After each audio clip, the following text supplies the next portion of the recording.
Hello বন্ধুরা, তোমরা কেমন আছো? আমিও ভালো আছি। রোজকারের মতো আরেকটা ভিডিও ব্লগ নিয়ে তোমাদের সামনে হাজির হয়েছি। তো দেখো বন্ধুরা, চলে এলাম ছাদ বাগানে এসে আবারও গাছের পরিচর্যা শুরু করে দিয়েছি। তো লাউ গাছের দেখো গোড়ার পাতা সব আমি কেটে দিলাম, কারণ ওই পাতাগুলো কেটে দেওয়াই ভালো, না রাখাই ভালো, গোড়াটা ফাঁকা রাখাই ভালো। তো দেখো, আর আমি মাথার থেকে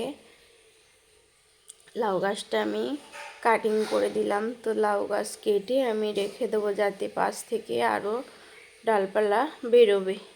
তো এইভাবে যদি লাউ গাছের মাথা কেটে দেওয়া যায় তো সুন্দর আবার ডাল পাতা বেরিয়ে আসবে। তো দেখো ফাইনালি বেশ পরিমাণ মতোই আমি কেটে নেব। তো এদিকে কথা বলতে বলতে লাউ গাছের কাটিংটা করা হয়ে গেল। দিয়ে গোড়াটা এত রৌদ্র জল শুকিয়ে যেছে, তো পাতাগুলো দিয়ে আমি ভালো করে ঢেকে রেখে দিলাম। দেখি পাশের ট্রেগুলোতে বিটগুলো ছিল, তা কিছু কিছু বিট পচে গেছে, তো কিছু কিছু যা আছে সব তুলে নেব। দেখো ফাইনালি বিটটা তুলে নিলাম। আরও ছাদ বাগানে এখনও পর্যন্ত বিট আছে, তো সেগুলো তুলে নেওয়ার চেষ্টা করছি। তো ট্রেগুলো ফাঁকা রেখেছি, প্রচুর মাটি পড়ে আছে, তো কোনো কিছুই করছি না।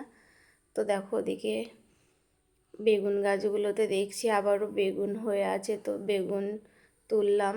এদিকে দেখো লঙ্কা গাছগুলোতে, আমার কুলের লঙ্কা গাছগুলোতে লঙ্কাগুলো খুব পেকে গেছে, তো লঙ্কাগুলো পাকা লঙ্কাগুলো আমি একে একে তুলে নেব।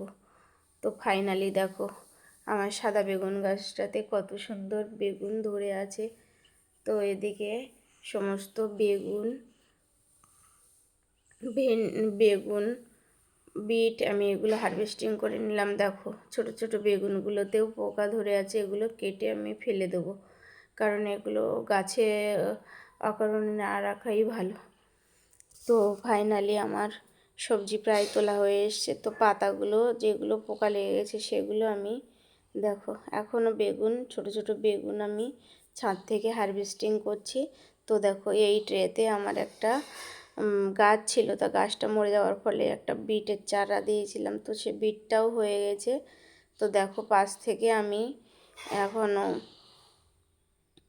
সবজি তুলছি।